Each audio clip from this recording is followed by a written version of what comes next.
My fiancé called me from LA at 2 a.m. My card declined at the club. Venmo me $3,000 right now, or they'll arrest me. I replied, call your daddy, turned off my phone, and went to sleep. The next morning, I got a call from the police station. Sup Reddit. My fiancé just found out I'm not her personal emergency fund, and she took it about as well as you'd expect. Grab some popcorn and enjoy the shit show. This one's insane. Her text came at 2 a.m. The card declined. Security holding us. Venmo me $3,000 now. I sent back a gif of a guy shrugging and turned my phone off. The voicemail from the LA County Sheriff the next morning was honestly the best alarm clock I've ever had. Let me paint the picture. Name's Isaac, 32 male, and I work in industrial equipment sales making around $95,000 a year. Been dating Vicky for about 2 years, engaged for 7 months. She's 29, works at some boutique PR firm making maybe $45,000, but lives like she's pulling in $500,000. We kept separate apartments because I wanted to make sure we were actually compatible before combining our lives. That decision saved me from what could have been a complete financial disaster. Vicky comes from old money. Her grandfather made a fortune in commercial real estate back in the day. The family's loaded. Country club memberships, summer homes, the whole deal. But they cut her off about 3 years ago for reasons she always danced around. Something about refusing to work for the family business and dating guys they didn't approve of. She said they were toxic and controlling. Her spending was obvious from the start. Designer everything. Her apartment was full of stuff that cost more than my truck payment. She'd casually mention dropping $2,000 on a purse like it was nothing, then 2 weeks later ask if I could cover her half of dinner because she was waiting on her paycheck. 4 months in, we went to this steakhouse she wanted to try. The place was nice, but when the check came, $210 for 2 people, she just sat there scrolling Instagram while I grabbed it. Didn't even do the fake wallet reach. On the drive home, I brought it up. She gave me this shocked look. She thought I was treating since I'd suggested going out, except she'd been the one who picked the restaurant and made the reservation. That pattern repeated every single time. She'd suggest expensive plans, then suddenly have no money when bills showed up. 2 months later, she mentioned needing new brakes. I offered to help her find a good mechanic, maybe save some cash. Next thing I know, she got them done at the dealership. $1,400 total. Then casually mentioned she was short on rent and could I spot her $300. I gave her the money. She paid me back 4 months later after I brought it up 3 times. Then there was the vacation thing. 8 months in, she started talking about wanting to go to Bali for a week. I said that sounded great, but we'd need to save up and budget properly. She looked at me like I'd suggested we vacation in a sewer. Why would we save? Just put it on a credit card and pay it off over time. That's what everyone does. That mentality should have been my immediate exit. But I thought I could help her understand basic financial responsibility. Yeah, that didn't work out. The worst part was how she'd compare me to her exes. Little comments dropped into conversations about how her last boyfriend took her to Cabo twice in 1 year, or how the guy before that bought her a Tiffany bracelet just because. Never directly saying she wanted those things from me, just making sure I knew I wasn't measuring up to the standards set by trust fund kids and guys drowning in family money. My best friend Ray called it early. We were grabbing food maybe 6 months into the relationship when I mentioned Vicky's spending. Ray just looked at me and said, "Bro, she's gonna bankrupt you and blame you for being broke. Get out now." Ray's the kind of friend who doesn't sugarcoat anything. He's brutally honest to the point where it's uncomfortable. But he's always right. I should have listened. My sister Raven was even more direct. She met Vicky twice and immediately pulled me aside after the second time. She's using you as a replacement trust fund. Raven's a corporate lawyer, sharp as heck, takes zero nonsense from anyone. She sized Vicky up in about 10 minutes and saw right through it. But I was in that phase where you ignore red flags because you think you can make it work through communication or whatever. In love and stupid. The engagement happened last fall during a trip to Colorado. I proposed because I genuinely thought we could work through the money stuff with better boundaries and honesty. She said yes, immediately posted about 50 Instagram stories with the ring from every angle, then started planning a wedding that would have cost more than a down payment on a house. That's when the real financial nightmare started. Now let me tell you about the friend group from hell. Vicky's friends were textbook toxic. 4 women from her sorority days who all married money and spent their time competing over who could burn through cash the fastest. Allison, Courtney, Megan, and Paige. Every single one married to finance guys or family money. None of them worked. Their full-time job was spending their husband's money and posting about it online. These women were nasty. Not just regular mean girl stuff, calculated warfare designed to make Vicky feel like garbage for not keeping up with their lifestyle. I watched it happen in real time at Allison's birthday dinner back in March. We met at this trendy spot in West Hollywood. The women spent 2 hours comparing recent purchases like they were showing off battle scars. Courtney had just bought a $7,500 purse. Megan was planning a kitchen remodel. Paige casually mentioned her husband bought her a new Range Rover because her old one was 2 years old and she was tired of it. Vicky sat there quiet the whole dinner, barely touching her $60 entree, while her friends flexed about money they didn't earn. They'd plan expensive trips or activities, invite Vicky, then act shocked when she couldn't afford it. These were grown women acting like high school bullies with unlimited credit cards. I saw the psychological torture firsthand at a group brunch Vicky dragged me to. The women spent the whole meal planning a ski trip to Aspen, $4,000 per person for the weekend. They went around the table, confirming who was in, deliberately saving Vicky for last. When they finally asked her, everyone went quiet, waiting for her to admit she couldn't afford it. She stammered something about needing to check her work schedule. Courtney smiled and said, "Oh, right, you actually have to work for a living. We forgot." The table laughed. Vicky laughed too, but I could see how much it hurt. I almost said something, but Vicky squeezed my hand under the table, her signal to stay quiet and not make it worse. The worst part? They'd already booked the trip. Vicky was never actually invited. They just wanted to watch her squirm. After we left, Raven called that. "I saw what those women posted today. Vicky needs to cut them off immediately, or they're going to destroy whatever self-worth she has left." Actually, scratch that. I don't think she has any self-worth left. They've already destroyed it. I told Vicky over and over that these weren't real friends. Real friends don't financially terrorize each other for entertainment. But she was desperate to stay in their social circle, even if it meant drowning in debt to keep up. Ray met them once at a party and within 20 minutes told me, "Those women are going to destroy your girl and laugh while they do it. She needs to cut them off." But Vicky couldn't let go. Her whole identity was wrapped up in being part of their group, even though they treated her like dirt. The breaking point came with Allison's engagement party 3 weeks before the LA trip. Some hedge fund guy proposed with a ring that probably cost 6 figures, and they threw this massive party at a rooftop venue in downtown LA. I went with Vicky and immediately regretted it. 50 people, catered refreshments with premium everything, catered food. The women were dressed in outfits that could have fed a small country. Vicky borrowed a dress from her roommate because nothing in her closet was nice enough. Spent $250 getting her hair and makeup done. The women competed over everything. Biggest ring, most expensive dress, best vacation plans. At one point, Paige made some comment about how sweet it was that Vicky was marrying for love instead of money, and the way she said it made my blood boil. But Vicky just laughed it off like it was a joke. Didn't defend herself, didn't stand up, just took it. On the drive home, she was quiet for the first 15 minutes, then started talking about how beautiful Allison's ring was, how lucky she was to find a man who could provide that lifestyle, how nice it must be to never worry about money. That's when I knew she wasn't looking at me as a partner. She was calculating my earning potential against her friends' husbands' portfolios. The week after Allison's engagement party, she started dropping hints about wanting a bigger ring. Mine was a solid 1 carat from a regular jewelry store. Nice ring, reasonable price, looked good on her hand. Apparently, it wasn't impressive enough for the group chat anymore. She'd send me screenshots of rings Allison and the other girls were posting. I shut it down right away. Told her we'd already talked about budget before I proposed, that I wasn't about to drop 50 grand on a rock just so she could compete with those women. She tried to play it off, but I'd already heard her on the phone with Courtney complaining about my budget ring.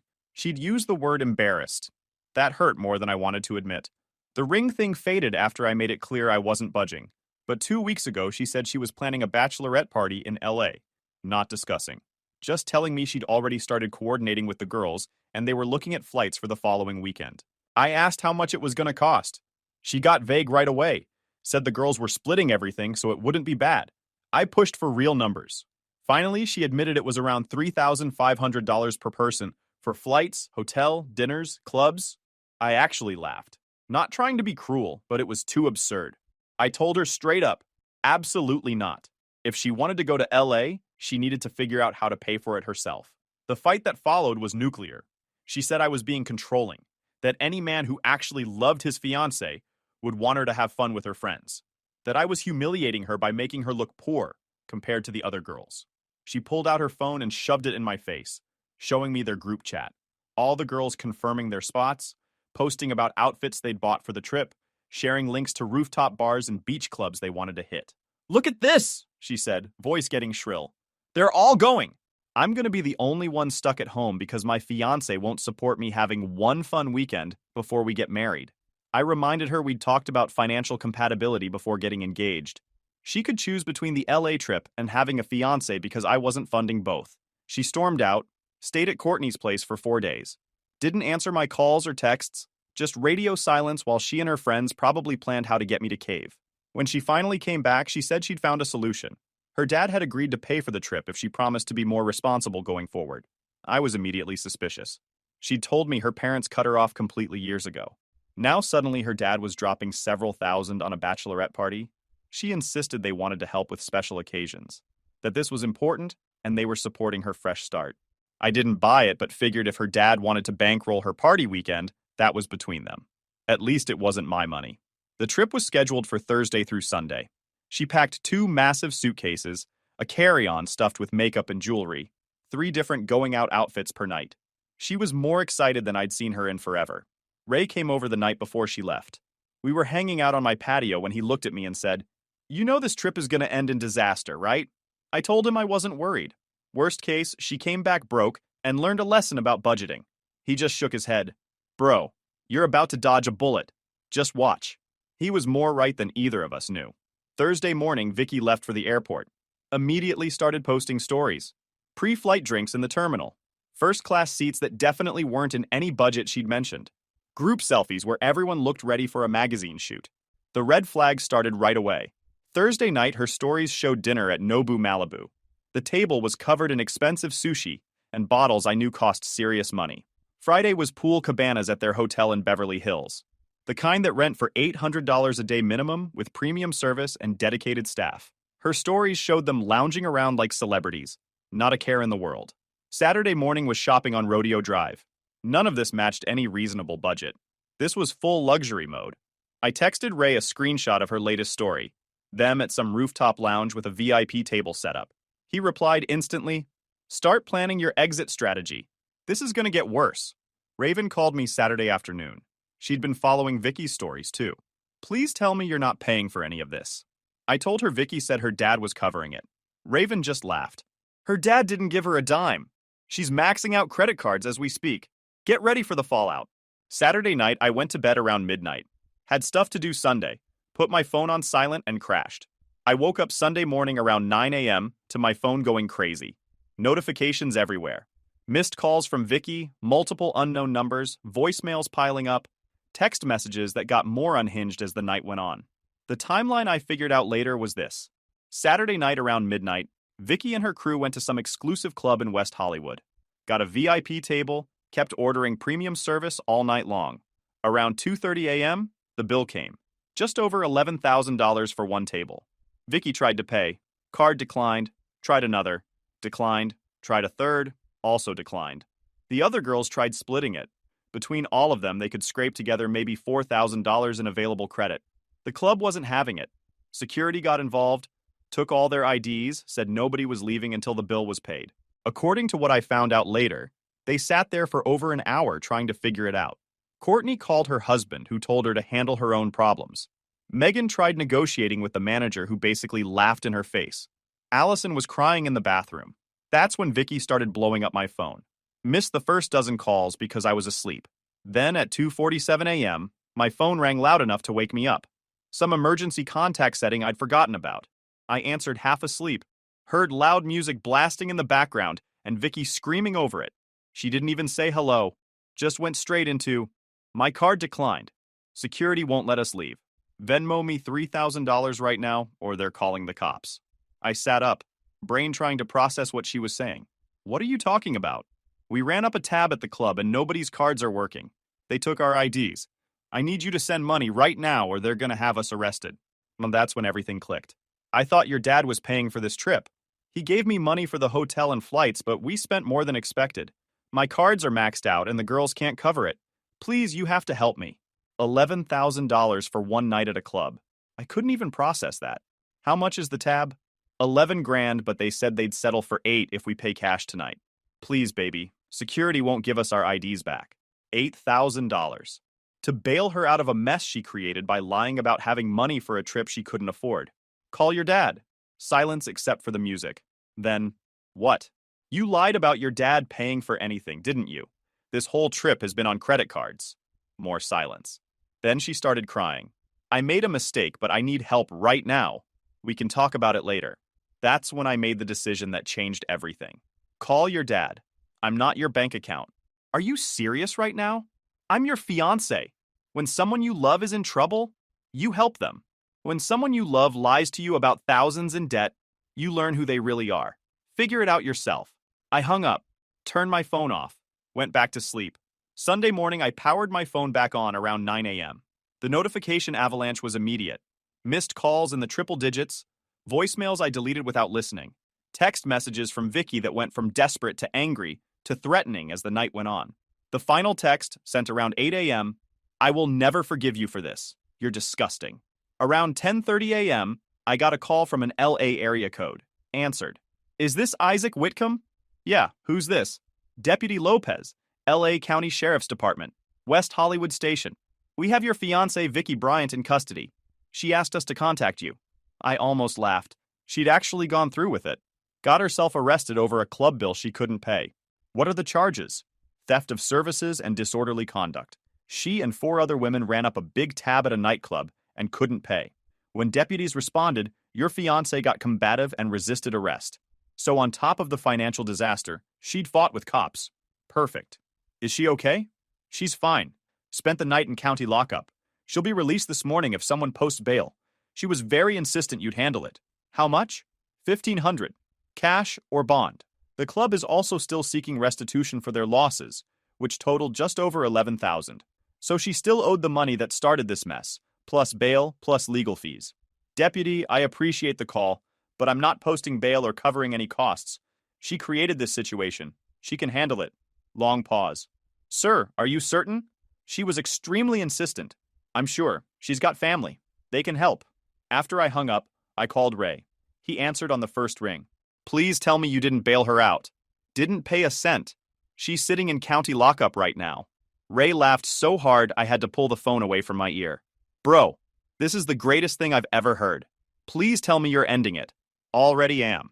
I'm getting the ring back, packing all her stuff, and sending it to her parents. She's not keeping anything.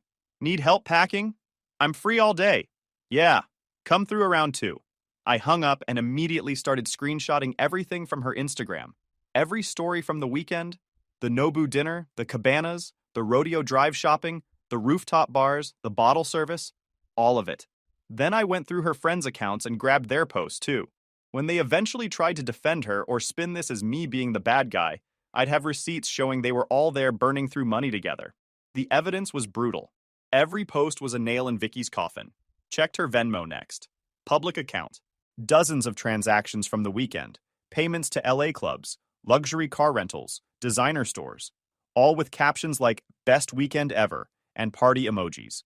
Screenshotted every single one. Raven called around noon. Ray must have filled her in. Tell me you're documenting everything. Already done. Smart. Going through the apartment now, found a credit card statement showing she was already 14 grand in debt before LA.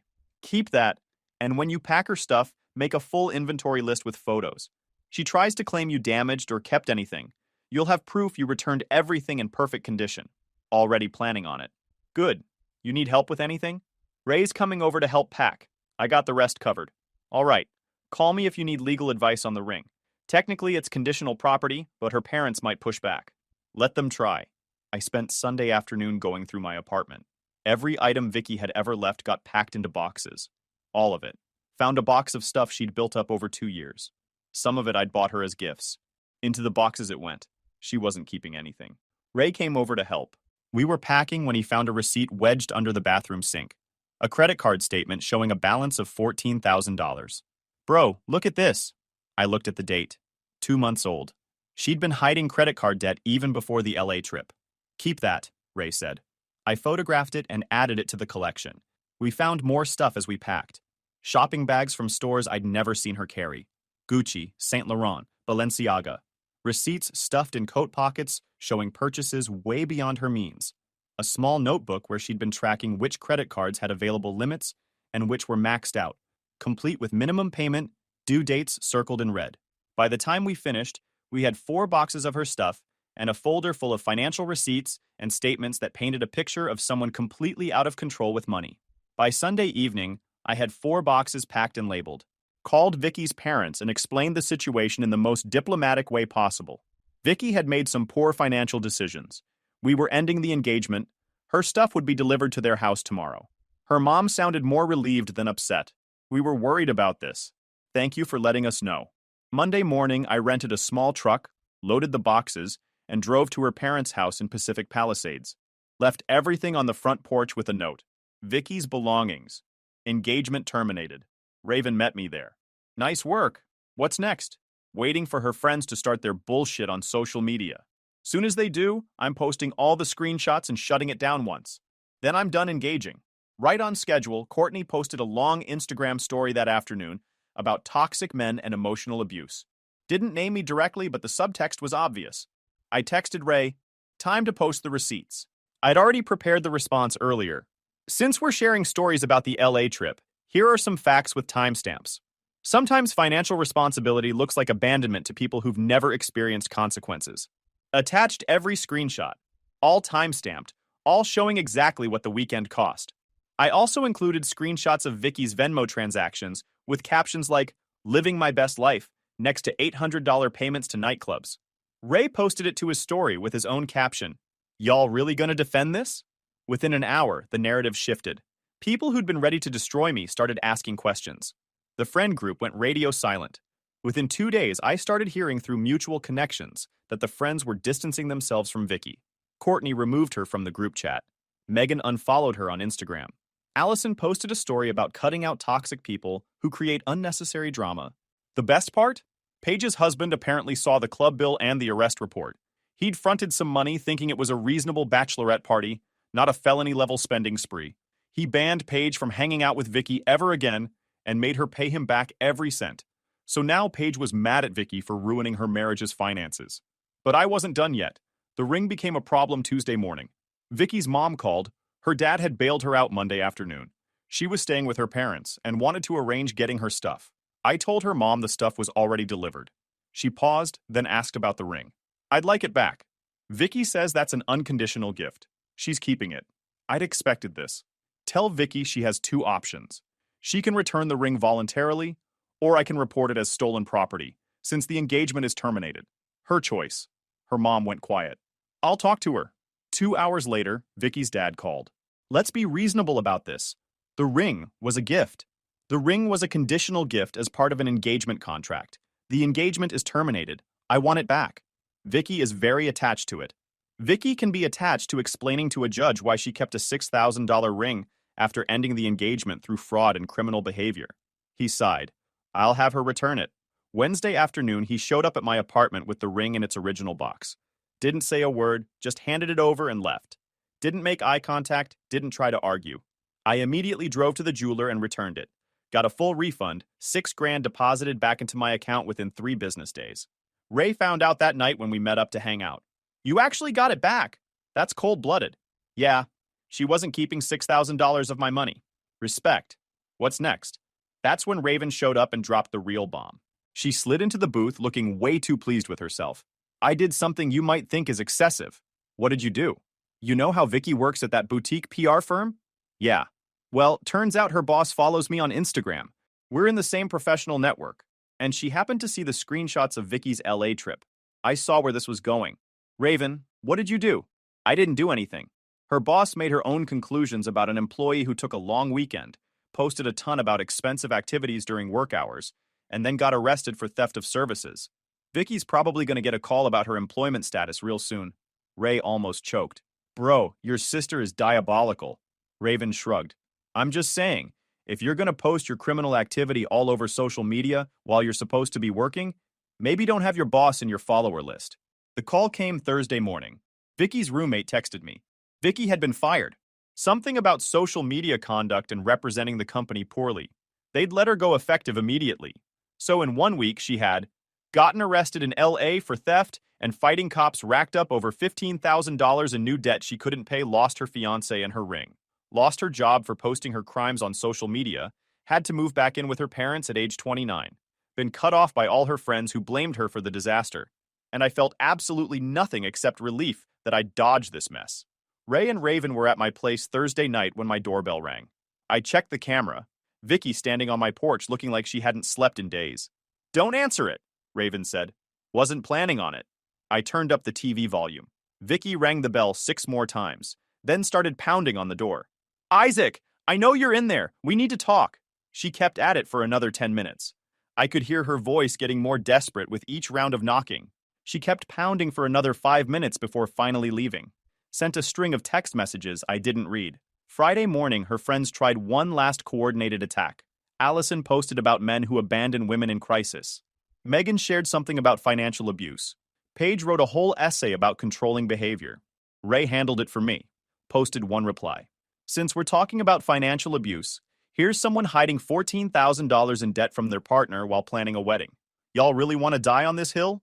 The post got deleted within an hour. Vicky tried calling from different numbers all weekend. I blocked each one without answering. 2 weeks after the LA disaster, I was finally starting to feel normal again. Spent the week focusing on work, hitting the gym, hanging with Ray and Raven, just living my life without the constant stress of managing someone else's financial crisis. Friday night, Ray convinced me to go out. Some new rooftop lounge downtown that had opened recently. Raven was meeting us there with a few of her work friends. I wasn't really feeling it, but figured I'd been a hermit long enough. Time to remind myself what normal social interaction looked like. The lounge was nice. Good music. Decent crowd. Solid views of the city. Ray and I grabbed food and found Raven's group near the back. We were just talking and vibing when I heard her voice cut through the noise. "Are you kidding me right now?" I turned around and there she was. Vicky, standing about 10 feet away, looking absolutely unhinged. Hair a mess, makeup smudged, wearing a dress that looked like she'd pulled it off the floor. She was with Megan and Paige, both of whom immediately tried to pull her away. "Isaac!" She stormed over, nearly tripping in her heels. "You've been ignoring my calls for 2 weeks. We need to talk right now." The whole section went quiet. Everyone was staring. Ray leaned over and whispered, "This is about to get interesting." "Vicky, you need to leave," I said calmly. "We're busy here." "Leave? Leave? You destroyed my life and you think you can just tell me to leave? You destroyed your own life.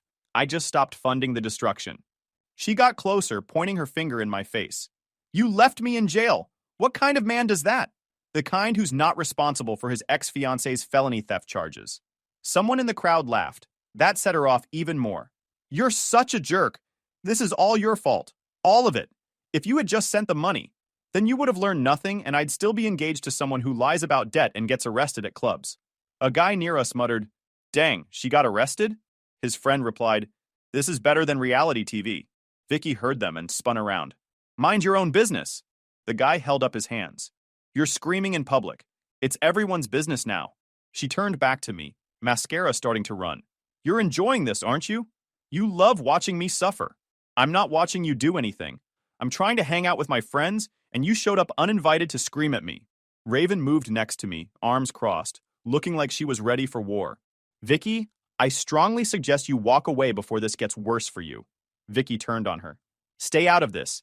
This is between me and Isaac. Actually, it's not. There is no me and Isaac anymore," I said. "We're done. Have been for 2 weeks. You need to move on." "Move on? You ruined everything. I lost my job. My friends hate me. My parents are making me see a financial counselor." Ray couldn't hold back. "That's tough." She whipped around to face him, fury in her eyes. "You did this. You told him to leave me." "I told him to leave you 6 months ago. He should have listened then. Would have saved everyone a lot of trouble." "Who the heck do you think you are?" Vicky looked like she was about to lunge at him. Megan and Paige grabbed her arms, but she wasn't done. She yanked herself free and got right in my face again. "I gave you 2 years of my life. I was planning our wedding, and you threw it all away because I made one mistake." "One mistake? That's a pattern of terrible decisions. Everyone makes mistakes. You're supposed to love someone through their worst moments." Raven stepped in. "Love doesn't mean becoming a human ATM for someone who sees you as a solution to their spending addiction." Someone in the crowd yelled, "She's right." A few people clapped. Someone else muttered, "Yikes," loud enough for everyone to hear. Vicky looked around, seeming to realize for the first time that a crowd had formed. Phones were out everywhere. People were recording. A few were openly laughing. She spun back to me one more time. Her voice cracked, half crying, half yelling, completely unhinged. "How can you just stand there like you don't even care? You're cruel. You're heartless. I'm done with this conversation. I turned back to the bar, completely dismissed her. That was apparently the final straw. She grabbed my shoulder, trying to spin me back around. Don't you dare turn your back on me. Security was already moving in. Two guys in black shirts appeared on either side of her. Ma'am, you need to leave. I'm not leaving. He owes me an explanation. Ma'am, if you don't leave voluntarily, we'll have to escort you out. She tried to shake them off. Get your hands off me. Do you know who I am? One of the security guys looked at his partner. Someone about to get banned from this place. The crowd loved that. Laughter erupted. Megan and Paige finally grabbed her arms. Vicky, come on. Let's just go. You're making it worse. But she wasn't done. Even as they pulled her toward the exit, she was still yelling. This isn't over, Isaac. You ruined my life. I'll never forgive you. You're gonna regret this. Ray yelled back. I don't think he will. Security walked her to the door while she screamed the whole way. The entire lounge watched. Phones captured everything. She was being dragged out of a rooftop venue at 11 p.m., screaming at her ex-fiancé while people filmed it for social media. Right before the door closed, she made one last attempt to break free. Ended up stumbling in her heels and falling into Paige. Both of them nearly went down. The crowd erupted in laughter. The door finally closed behind her. The lounge was silent for about 3 seconds. Then someone started slow clapping. Within seconds, half the venue joined in. People were laughing, cheering, coming up to shake my hand or pat me on the back. The manager sent over a round of free appetizers. Ray was absolutely losing it. This is the greatest night of my life. I felt a little bad, but only a little, because I didn't create this situation.